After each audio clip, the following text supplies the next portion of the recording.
बरकतों के महीने में महंगाई उरूज पे। फल और सब्जियां तो आवाम की पहुंच से दूर थे ही, अब आटा भी गरीब की दस्तरस से बाहर होने लगा है। मुल्क भर में आटा माफिया मनमानी कीमत में आटा बेच रहा है। कराची में 20 किलो आटे का थैला 1300 रुपए का हो गया। इस्लामाबाद में कीमत 870, सियालकोट में 1080, लाहौर 1070, फैसलाबाद में 1133, रावलपिंडी में 860 और कोयटा में 20 किलो के थैले की कीमत 1250 रुपए तक कर दी गई। महंगाई ने गरीब का जीना मुश्किल किया हुआ है, लेकिन प्राइस कंट्रोल के जिम्मेदार इदारे मंजर से ही गायब हैं। इदारे शुमारियात के मुताबिक महंगाई की शरह 11.10% तक जा पहुंची। सब्जियां 29.55%, फल 22.32% महंगे हो गए। इस पर बस नहीं हुआ, खुर्दनी तेल की कीमत 3%, घी 2% और गोश्त 1.64% महंगा हो गया। परचून की दुकानों पर भी आटा लेने जाएं तो बिल्कुल नहीं मिल रहा, आटा नहीं मिल रहा भाई, बहुत बुरे हालात हैं। अवाम कहते हैं महंगाई इस कदर है कि आंसू पीकर गुजारा कर रहे हैं। अप्रैल में मुर्गी की कीमत 7.31,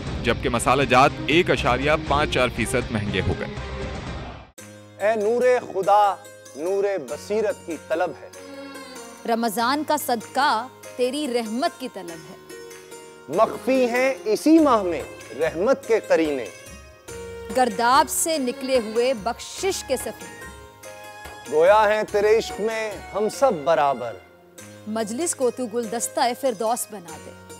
रिंदों को सनाए शहलौलाक पिला दे, तू शम्मे कलम को यदे बैज़ाई अता कर। बच्चों को तो इफ्तार में तस्नीम अता कर।